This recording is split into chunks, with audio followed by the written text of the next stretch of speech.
നമസ്കാരം, എല്ലാവർക്കും ടി ടോക്സിലേക്ക് സ്വാഗതം. ഇന്ന് നമ്മൾ ചർച്ച ചെയ്യുന്നത് സോഷ്യൽ മീഡിയയിൽ പടർന്നുകൊണ്ടിരിക്കുന്ന ഒരു പുതിയ തരം സേവന പ്രവർത്തനത്തെക്കുറിച്ചാണ്. ഒരാൾക്കൊരു പൊതിച്ചോറ് കൊടുക്കുന്നു, അല്ലെങ്കിൽ ഒരു 1000 രൂപ കൊടുക്കുന്നു. പക്ഷേ അത് കൊടുക്കുമ്പോൾ നിങ്ങൾ ശ്രദ്ധിച്ചു കാണും, ക്യാമറ അയാളുടെ മുഖത്തിനടുത്ത് പിടിച്ചിട്ടുണ്ടാകും. ആ പാവപ്പെട്ട മനുഷ്യന്റെ നിസ്സഹായ അവസ്ഥ ലൈക്കുകൾക്കും വ്യൂസിനും വേണ്ടി അവിടെ വിൽക്കുകയല്ലേ. പാവപ്പെട്ടവന്റെ വിശപ്പ് ഒരു കണ്ടന്റാക്കി അത് വീഡിയോ എടുത്ത് സോഷ്യൽ മീഡിയയിൽ പങ്കുവെക്കുന്നതിലൂടെ സഹായിക്കുന്ന ആളുടെ നന്മ ഉയർത്തിക്കാട്ടലാണ് ഇവിടെ പ്രധാനമായും നടക്കുന്നത്. എന്തുകൊണ്ടാണ് ഇത്തരം കണ്ടന്റുകൾക്ക് ദശലക്ഷക്കണക്കിന് വ്യൂസ് ലഭിക്കുന്നത്? അത് മറ്റൊന്നും കൊണ്ടല്ല, ഒരാൾ മറ്റൊരാളെ സഹായിക്കുന്നത് കാണുമ്പോൾ കാഴ്ചക്കാരിൽ ഒരു തരം പോസിറ്റീവ് വികാരം ഉണ്ടാക്കുന്നു. താനാണ് ആ സഹായം ചെയ്യുന്നത് എന്ന രീതിയിലുള്ള ഒരു താൽക്കാലിക ആശ്വാസം ഇത് നൽകുന്നു. അതുപോലെ ഇവിടെ പലപ്പോഴും ഉണ്ടാകുന്നത് സഹതാപമാണ്. ഇത് സഹായം സ്വീകരിക്കുന്ന വ്യക്തിയെ തന്നേക്കാൾ താഴെയുള്ള ഒരാളായി കാണാൻ പ്രേരിപ്പിക്കുന്നു.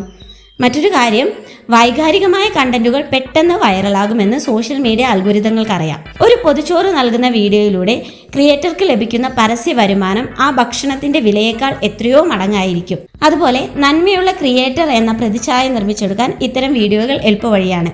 ഇവിടെ എനിക്ക് 3 കാര്യങ്ങളാണ് ചോദിക്കാനുള്ളത്. ദാരിദ്ര്യം ഒരു കുറ്റമല്ല, അതൊരു അവസ്ഥയാണ്. ഒരാളെ സഹായിക്കുമ്പോൾ അയാളുടെ അന്തസ്സ് കൂടി കാത്തു സൂക്ഷിക്കാൻ നമുക്ക് ബാധ്യതയില്ലേ?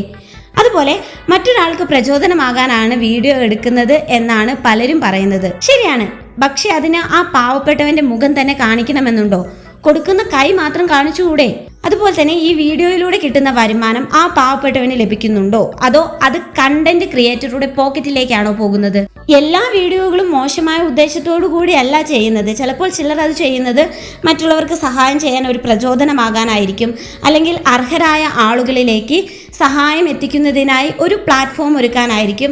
അതുമല്ലെങ്കിൽ സാമൂഹികമായ പ്രശ്നങ്ങളിലേക്ക് അധികൃതരുടെ ശ്രദ്ധ തിരിക്കാൻ വേണ്ടിയായിരിക്കും. വിശക്കുന്നവനെ സഹായിക്കുന്നത് നല്ല കാര്യമാണ്, എന്നാൽ അത് കണ്ടന്റ് ആക്കുമ്പോൾ ചില കാര്യങ്ങളൊക്കെ ശ്രദ്ധിച്ചാൽ നല്ലതായിരിക്കും. അതായത് സഹായം സ്വീകരിക്കുന്ന വ്യക്തിയുടെ സമ്മതം വാങ്ങുക, അല്ലെങ്കിൽ അവരുടെ മുഖമോ തിരിച്ചറിയാൻ കഴിയാത്ത അടയാളങ്ങളോ ഒക്കെ വെച്ച് വീഡിയോ എഡിറ്റ് ചെയ്യുക. അതുപോലെ തന്നെ സഹായിക്കുന്ന ആളെ ഒരു ഹീറോ ആയി ചിത്രീകരിക്കുന്നതിന് പകരം ആ പ്രശ്നത്തിനുള്ള പരിഹാരത്തിന് മുൻഗണന നൽകുക. സഹായിക്കുന്നത് നല്ല കാര്യമാണ്, അത് പ്രോത്സാഹിപ്പിക്കപ്പെടണം. പക്ഷെ ഒരാളുടെ കണ്ണീരിനെ മാർക്കറ്റ് ആക്കുന്നത് ക്രൂരതയാണ്.